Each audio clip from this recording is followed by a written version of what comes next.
Bon, eh bien, bonjour Antoine. Bonjour. Donc, nous te présentons dans l'exposition qui se nomme évidemment Polérythmie. Voilà. Donc, Antoine Brock, tu es étudiant aux Beaux-Arts en troisième année. Quatrième année maintenant. Et donc, tu as monté cette exposition au sein de l'Institut Galerie. Est-ce que tu peux nous dire quelques mots sur les étoiles que tu présentes? Alors, l'exposition Polérythmie, c'est une exposition composée de 3 ans de création au sein des Beaux-Arts.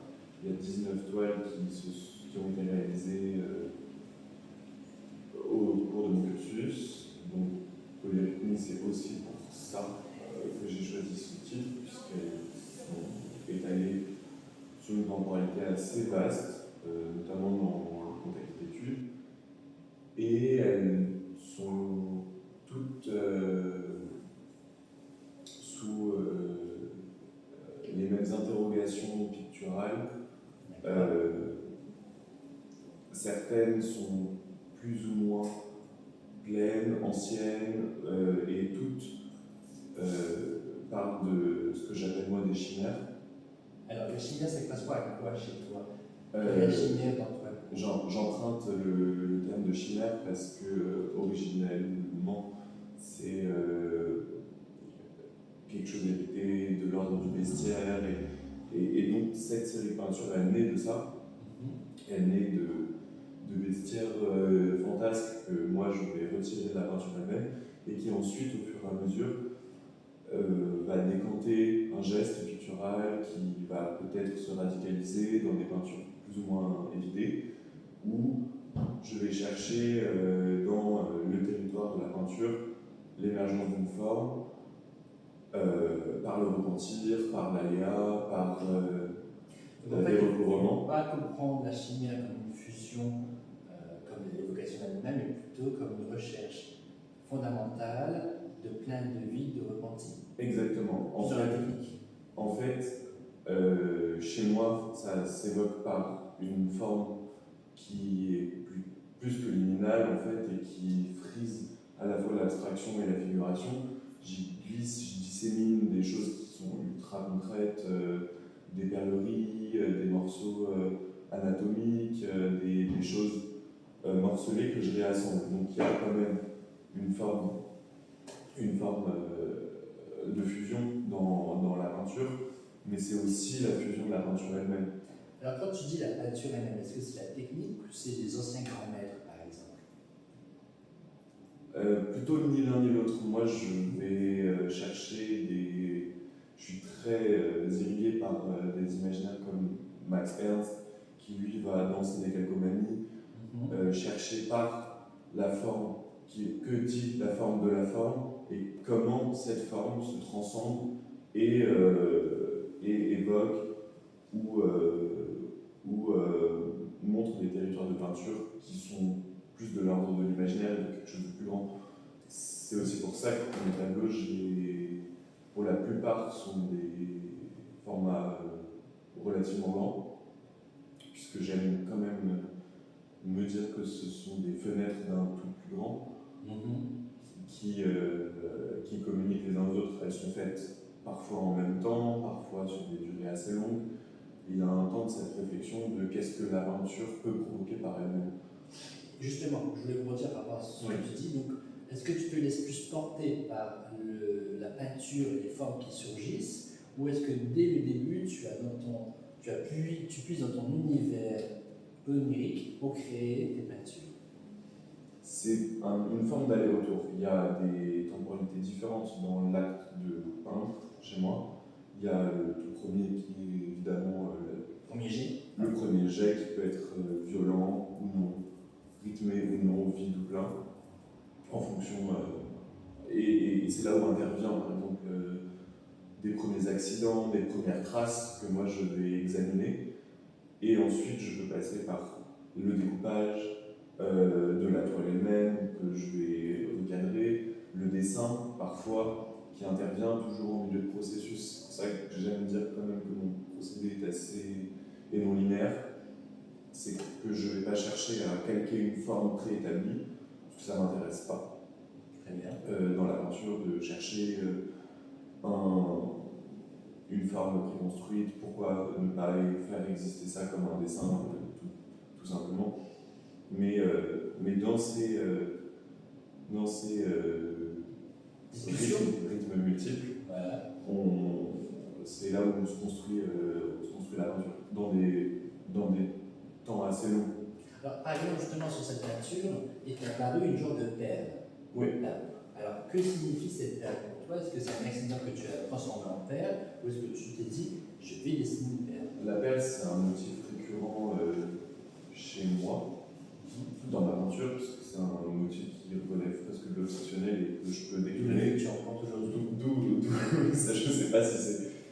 Avec le manque, peut-être. C'est ça, complètement. Mais qui est un motif de l'ordre du décoratif, peut-être dans la peinture, et qui, comme on peut le voir, relève du détail. Moi, ce genre de choses dans la peinture, c'est ce qui m'intéresse le plus. C'est de regarder des détails, que ce soit de l'ordre du tissu, Mais est-ce que c'est la bijouterie. signification aussi de ces détails qui est important pour toi, ou c'est juste le détail en lui-même? Les deux. Les deux sont importants et il me permet à la fois de trouver une forme d'équilibre dans la peinture, mais aussi de retravailler. Alors, pour savoir si pour toi la perle a une signification particulière, est-ce que tu peux le dire? Je pense qu'elle dit beaucoup. Pour moi, ça c'est vrai, mais c'est vrai que je ne suis pas quelqu'un qui va forcément étaler ça, parce que j'aime pas donner aussi trop de grille de lecture à mon spectateur. Alors ça, c'est quand même intéressant, c'est ça que tu laisses le spectateur Bien sûr. découvrir l'œuvre avec son propre moi. Oui, évidemment. Donc une relecture différente. Pour moi, la peinture, elle révèle ses secrets aussi dans une forme de dialogue entre le peintre et le spectateur, et c'est la pièce picturale qui fait vecteur de parole, mais la réception est tout aussi importante que ce que j'en dis. C'est pas un hermétisme bête, c'est aussi une façon de laisser la peinture dire ce qu'elle a à dire d'elle-même. Alors justement, certains des étudiants qui y sont venus découvrir ces œuvres ont ressenti en fait un côté Dali, Oui. ou un côté aussi avec plusieurs espaces, aussi une petite part de fragilité, ou alors un côté très sensible. Est-ce que tu crois que tu t'y retrouves dans ces qualificatifs? Je ne sais pas si je me retrouve complètement dans ces artistes-là, parce que déjà ce serait une filiation un peu anachronique. On reste sur un travail contemporain. Mais je pense qu'on ne peut pas faire de peinture maintenant sans être un peu traversé par ce que ces gens ont fait. Que ce soit Dali, Hartung, qui est quand même pour moi, avec Saint-Laurent, les deux grands dessinateurs du XXe siècle, pour des raisons très différentes, mais qui ont un presque holistique à la peinture. Moi, les années 60-70, notamment les abstractions, c'est des choses qui me bouleversent. Donc je suis forcément traversé par ça. Après, je ne me place pas dans une acceptation bête et méchante du surréalisme.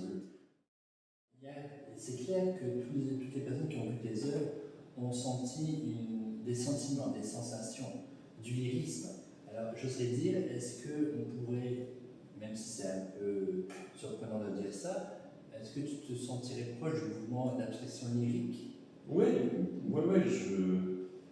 Même si quand même le mouvement de Georges Mathieu est beaucoup plus violent, cassant, tout ça. Oui, moi je cherche quand même une forme de rondeur et de sensualité dans la peinture, parce que c'est ce qui me bouleverse le plus dans ce que je regarde moi-même.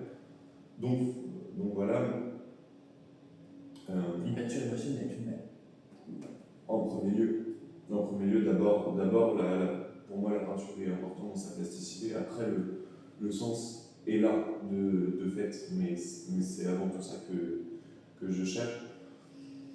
C'est dans cette stratification de lecture en fait que je me sens le plus intrigué quand je la regarde et aussi quand je la fais. C'est pour ça que je cherche toujours dans ma peinture à faire plusieurs lectures, que ce soit de loin ou de près, des choses qui relèvent du détail, presque imperceptibles, qu'on peut choisir ou non de vouloir découvrir dans ce que je fais, ou complètement s'arrêter à de jolies couleurs, et je crois que ça me va aussi.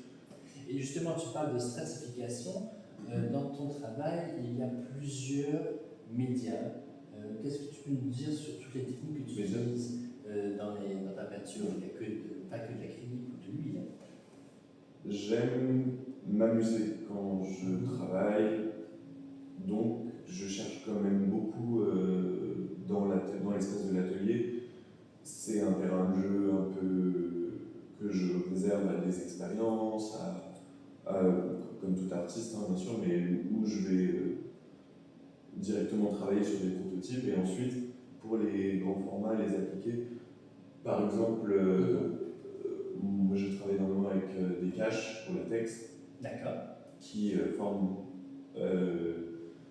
des contreformes dans la peinture, des absences, oui, et qui sont tout aussi qui créent une double lecture d'un tableau, un peu comme ces doubles images qu'on peut voir, et qui construisent au fur et à mesure la forme.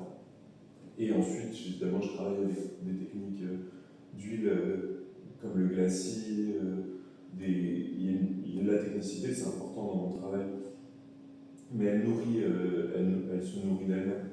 Je veux aussi travailler par mélange de pigments, et toutes ces petites composantes de la peinture sont en soi une façon de construire peu à peu une œuvre. Alors, comme tu es jeune, je vais me permettre de poser la question. Qu'est-ce que pour toi être un jeune artiste en France, à Paris, en 2025?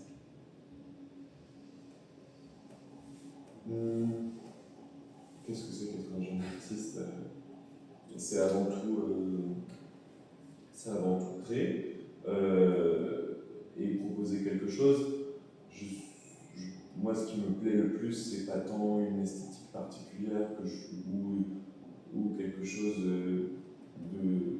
Ce qui me plaît, en fait, c'est les travaux les plus sincères, d'une certaine manière. Ce qui t'intéresse, c'est la sincérité. Oui, et c'est ça qui, moi, m'intéresse dans les jeunes artistes aujourd'hui. Je pense que mettre à nu un petit peu. Oui, il y a un rapport.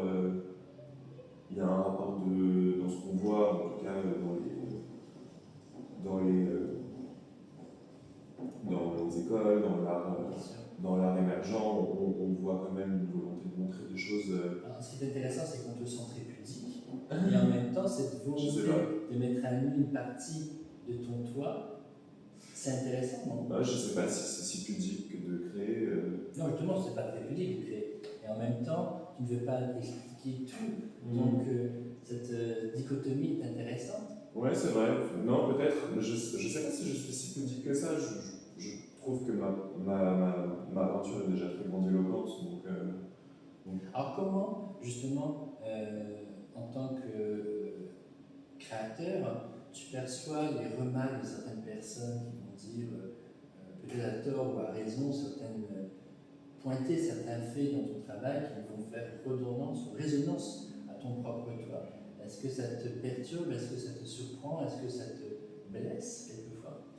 Ça me surprend toujours et je remarque que la réception de certains de mes travaux peuvent soit créer du refus, soit créer une forte émotion et je trouve que c'est toujours très perturbant dans tous les cas, mais c'est aussi grisant d'une certaine manière. Il y a une forme de responsabilité à montrer des images aux gens et à ce qu'on peint. Ça, je m'en suis rendu compte relativement récemment, à l'occasion de mon diplôme, où certaines réactions étaient enflammées dans plusieurs sens, ou parfois complètement neutres, et c'est tout aussi intéressant. Oui. La neutralité, c'est très intéressant. Alors, je crois que tu travailles vite, tu travailles beaucoup. Je travaille dans un rapport presque boulimique à la peinture. Il y a où je fais en série tout en même temps et elles sont elles s'auto-rebondissent les unes aux autres. Et moi, j'ai ce besoin quand même presque obsessionnel de travailler sur beaucoup de choses en même temps.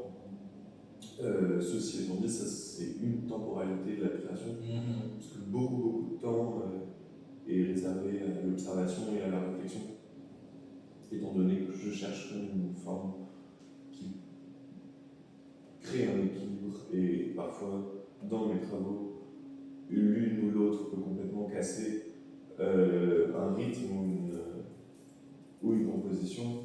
Il y a un long temps qui est réservé à la décantation, à l'observation du travail, et du coup il est laissé de côté dans l'atelier, parfois jamais repris, et peut-être bien plus tard. Donc j'ai pas un rapport continu à la peinture, de zone par zone. C'est pas comme ça que je fonctionne. Donc, Alors, si tu voudrais continuer, j'espère que tu vas continuer ta carrière d'artiste, quels seraient les desiderata de ta carrière? Qu'est-ce que tu aimerais faire? Où aimerais-tu exposer ou découvrir? Je pense que je ne sais pas si j'ai réellement des ambitions précises sur des lieux en particulier. Ce qui m'intéresse, c'est de montrer un travail. Éventuellement, j'aimerais, un peu